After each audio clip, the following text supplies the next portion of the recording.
Bienvenidas y bienvenidos a Amor Original. Estamos llegando al final de esta serie y como ya saben, eso significa que la próxima semana tendremos Eucaristía. Los que son de Amor Original saben que van a recibir el link para juntarnos por Zoom. Pero si por el contrario tú nunca has participado de la Eucaristía, Mesa del Señor, Santa Cena, o como la llamen en tu tradición, o no peor aún, o tal vez ni siquiera tienes idea de lo que estamos hablando cuando hablamos de ese tipo de cosas, pero tienes la curiosidad de participar o quieres saberlo, bueno, entonces puedes ir directamente al link que que vamos a dejar en alguno de los comentarios de esta transmisión. Ahí tú nos dejas los datos y nosotros entonces te enviamos ese link una hora antes de la Eucaristía de la próxima semana. En Amor Original hacemos la Eucaristía de manera privada para poder brindarle a toda la comunidad un espacio más que seguro en el que puedan estar con plena comodidad y privacidad. Así que todas y todos quedan cordialmente invitados. El próximo miércoles, en una conversación necesaria, vamos a hacer un resumen de todo lo que vimos en esta serie. Así que va a ser súper interesante si es que a lo mejor te has perdido algunas partes durante los domingos pasados. El día de hoy he titulado esta entrega Agua y Fuego, el nacimiento de una comunidad transversal. Hoy el calendario litúrgico nos lleva a celebrar Pentecostés, el día 50 desde el domingo de resurrección. Y esta es una fiesta que se ha reformulado o la hemos recibido, nosotros la reformulamos en el cristianismo, pero la recibimos de la tradición judía. Los judíos celebraban Shavuot o la fiesta de las semanas y se celebraba la entrega de la ley en el Sinaí. Ahora, la reformulación cristiana es evidente, tiene que ver con lo ocurrido en el libro de los Hechos, el capítulo 2. Así que quiero que vayamos a la lectura de hoy y desde ahí, la lectura está en Hechos, y desde ahí vamos a ir conversando y vamos a ir haciendo algunas anotaciones. Así que si tienes tu Biblia, puedes abrirla en Hechos, capítulo 2. Vamos a leer dos trozos, del 1 al 6 y luego del 14 al 18. Si no la tienes, bueno, sigues la lectura con nosotros en pantalla. Dice más o menos así. Cuando llegó el día de Pentecostés, estaban todos juntos en el mismo lugar. De repente vino del cielo un ruido como el de una violenta ráfaga de viento y llenó toda la casa donde estaban reunidos. Se les aparecieron entonces unas lenguas como de fuego que se repartieron y se posaron sobre cada uno de ellos. Todos fueron llenos del Espíritu Santo y comenzaron a hablar en diferentes lenguas, según el Espíritu les concedía expresarse. Estaban de visita en Jerusalén judíos piadosos, procedentes de todas las naciones de la tierra. Al oír aquel bullicio, se agolparon y quedaron todos pasmados, porque cada uno los escuchaba hablar en su propio idioma. Ahora nos saltamos al verso 14 y vamos a leer del 14 al 18. Entonces Pedro, con los 11, se puso de pie y dijo a voz en cuello: compatriotas judíos y todos ustedes que están en Jerusalén, déjenme explicarles lo que sucede.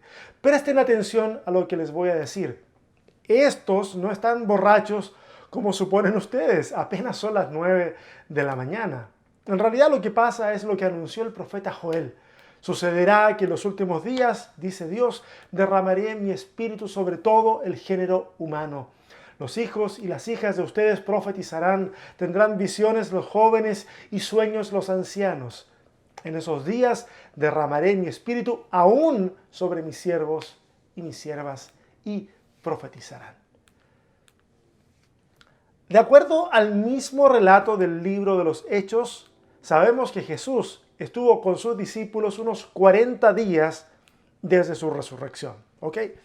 Luego de la ascensión, en obediencia a las palabras de Jesús, que están ahí en el capítulo 1 del libro de los Hechos, unas 120 personas se juntaron en Jerusalén a la espera del Espíritu Santo. En esos 120 estaban los 12, bueno, ya no eran 12, eran 11, pero estaban ahí. Estaba un grupo muy diverso también de hombres y mujeres, entre los que estaban otros discípulos de Jesús, más María, la madre de Jesús, sus hermanos. Y durante ese periodo, entonces, que estamos calculando por pura suma y resta, ¿cierto?, de más o menos 10 días, tuvieron tiempo de elegir al sucesor de Judas. El mundo judío tenía esa fijación con el 12, como el número completo de gobierno. Así que, bueno, ellos decidieron elegir entonces al reemplazante de Judas. Jesús no les había dicho que eligieran un reemplazo, pero a veces, bueno, todos hacemos cosas solo para que el sistema funcione. Ese es un tema aparte que a lo mejor más adelante podemos conversar. Bueno, además de eso, deben haber tenido tiempo de comer juntos, de reír juntos, de orar juntos, de recordar y meditar las enseñanzas recibidas mientras Jesús estuvo con ellos, etc. Había mucho terreno que cubrir, había muchas cosas que aclarar. 10 días parecen mucho, pero tal vez eran justo lo necesario. Llega el día de Pentecostés y el texto dice que estaban juntos en un mismo lugar, lo que seguramente a los lectores de ese texto les habría recordado el Salmo 133, que dice: mirad cuán bueno y cuán delicioso es habitar los hermanos juntos en armonía. Es como el buen óleo sobre la cabeza, el cual desciende sobre la barba de Aarón, y baja hasta el borde de sus vestiduras. Como el rocío de Hermón, que desciende sobre los montes de Sión, porque allí envía Jehová bendición y vida eterna. El Salmo habla de una bendición que Dios envía en medio de esa unidad. Entonces, al igual que en el caso de los Salmos, en el libro de los Hechos ocurre lo mismo. Hay una bendición que se derrama en medio de este grupo de 120 que están ahí juntos en un mismo espíritu también. Miren, este sermón no debió haberse llamado Agua y Fuego, que es como lo publicitamos en redes sociales. Debió haberse llamado Aire, Fuego y Agua. Y me acabo de dar cuenta, palabra que es cierto, yo me acabo de dar cuenta, porque son 3 elementos los que están en escena, al menos en la lectura que acabamos de hacer, como símbolos del Espíritu Santo. El Espíritu se hace presente con una ráfaga de aire potente para luego dar lugar a lenguas de fuego que se distribuyen en todos los presentes. Y acá hay un juego idiomático, porque la palabra lengua, usada en lenguas de fuego, es la misma palabra para hablar en lenguas. No hay una palabra distinta, es la misma expresión. En la ciudad, por motivo de la celebración de Pentecostés, hay judíos de todo el mundo conocido, además de prosélitos y temerosos de Dios que iban a la celebración. El mensaje comunicado era entendible para todos, porque eran las lenguas maternas de todos los que estaban allí. Alguien podría decir: ¡hey! ¿Es que acaso no iban a Jerusalén? Los que iban a Jerusalén no hablaban todos arameo o griego, idiomas que seguramente hablaban. O otra pregunta, ¿no habría sido más fácil haber comunicado el mensaje de esa manera? Preguntas que se pueden contestar de distintas formas, al menos de un par de maneras que son las que vienen a mi cabeza. La primera forma en que se me ocurre contestarla es que, claro, unos van a decir que sí, que eso era posible, pero que era posible que se comunicara el mensaje en un idioma que era común para todos y todas, pero que se necesitaba de un acto espectacular para poder impulsar la difusión del Evangelio. Esa es una explicación, que era necesario todo esto para ese primer impulso potente. Pero la segunda opción que les voy a proponer ahora es en realidad mi preferida. Yo creo que el acto del Espíritu haciendo hablar a la comunidad en el lenguaje materno de los visitantes que están ahí en Jerusalén es un acto mediante el cual, ¿cómo decirlo? Es como si Dios validara todas las aproximaciones culturales a Él, como el idioma. No sé si me explico. Mira, los judíos de la época, si bien hablaban arameo, cuando se trataba de cuestiones rituales, hablaban hebreo. Pero acá tenemos a 120 personas proclamando, de acuerdo al texto, las maravillas de Dios, algo que es de connotaciones religiosas, en los idiomas de cada uno de los que allí está presente. Es como si Dios les dijera tiernamente, hey, yo hablo tu idioma, yo te entiendo, yo estoy haciendo esto por amor a ti. Y creo que ese sigue siendo el milagro del Espíritu Santo en nosotros hoy en día. Tal vez te puede resultar un poquito chocante si me conoces, escuchar lo que voy a decir ahora. Necesitamos hablar en lenguas. En las lenguas que hagan de nuestro mensaje un mensaje entendible para nuestros pueblos, nuestras tribus, las urbanas y las nativas. Lenguas que pongan en palabras sencillas cosas que hemos hablado demasiado tiempo en evangelicanés y que nadie ha entendido. El Espíritu Santo llega no solo para conectarnos más con Dios, en realidad llega para conectarnos más con el prójimo. Y eso ha sido lo que gran parte de nosotros, la iglesia, ciegos de tanta religión, no hemos querido aceptar. Pero bueno, la historia no termina acá y hasta ahora hemos podido ver dos símbolos que no habrían sido desconocidos para los lectores del libro de los Hechos o los oidores del libro de los Hechos. Está el aire que vimos al principio, ese viento poderoso, ese ruaj en hebreo o neuma en griego, de ahí que vienen palabras como neumático, ¿eh? Porque tiene que ver con el aire, símbolo del Espíritu de Dios. De hecho, hablamos acerca del aire o de la ruaj, sin ir más lejos, la semana pasada. Y hemos visto también el fuego, una imagen que tiene sus primeros antecedentes en la zarza que arde en el desierto y de la cual Dios le habla a Moisés. La columna de fuego del Éxodo, también presente en el altar del tabernáculo, en los sacrificios. El fuego como elemento que puede destruir, pero que con más frecuencia se ve como un elemento purificador. Pero también, cuando leemos esto, resuena el testimonio de Jeremías, el que habla de un mensaje que al tratar de resistirlo, para no hablarlo, se vuelve un fuego en su interior, que impulsa al profeta a proclamarlo. Y es precisamente eso lo que ocurre. El Espíritu, como fuego, se posa sobre los 120 y la proclamación comienza. Pero en la segunda parte de la lectura vimos cuando Pedro cita al profeta Joel, tratando de explicar el fenómeno que toda la gente está observando en ese momento. Va a citar Joel capítulo 2, verso 28 en adelante. Y aquí es que entra la imagen simbólica de la que le hablaba hace un momento y que dije, faltó ponerla en el título. Porque aquí entra el elemento del agua. No sé si se dieron cuenta, el texto habla de un espíritu que se derrama. Esa acción es la acción de un líquido, en este caso agua, se derrama. Y ese derramar que se nos describe en esta lectura será generoso, amplio, que borra todas las barreras hasta entonces conocidas. El escritor del Evangelio de Lucas y también de Hechos tiene en su cabeza una idea progresiva de esta presencia del Espíritu Santo.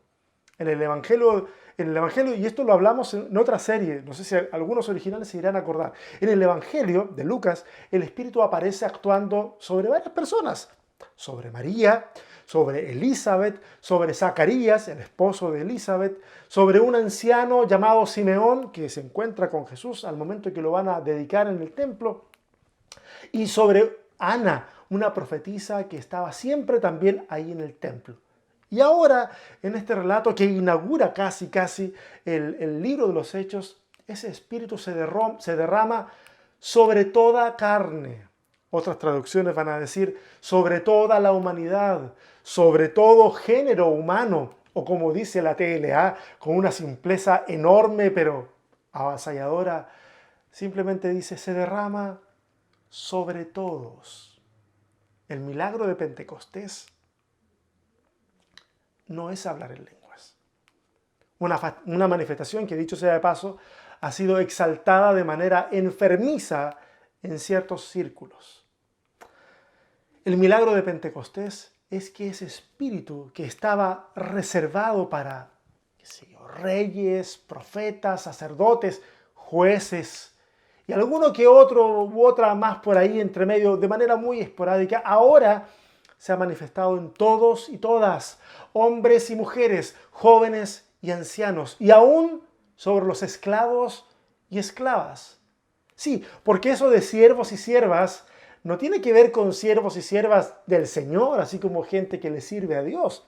La expresión apunta a aquellos de la clase más baja, los que se han vendido para pagar sus deudas, o los han tomado como esclavos, o simplemente tienen que estar al servicio de otros para poder sobrevivir.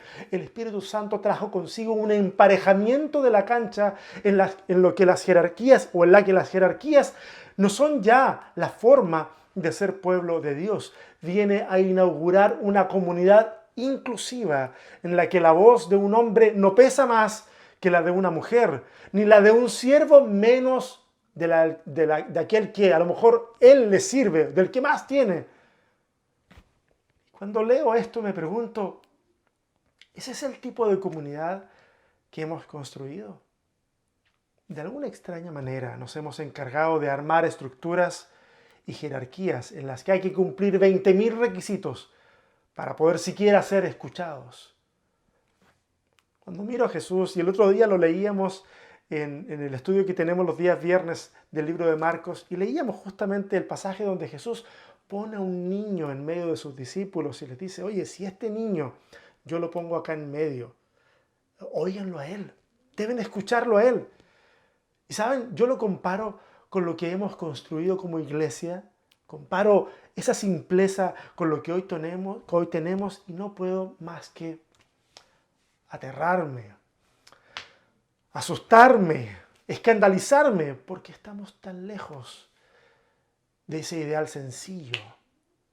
¿Era esa la comunidad que Dios quería que construyéramos, la que vemos hoy en medio de nosotros? ¿Saben? Mira, siempre existe la tentación y yo tengo esa tentación constante en mi corazón. Nos podríamos quejar y criticar lo institucional todo el día y nos faltaría tiempo. Pero el tema acá es, ¿estamos dispuestos y dispuestas a construir una iglesia más espiritual? Espiritual de acuerdo a lo que se nos muestra que hace el Espíritu Santo en este relato.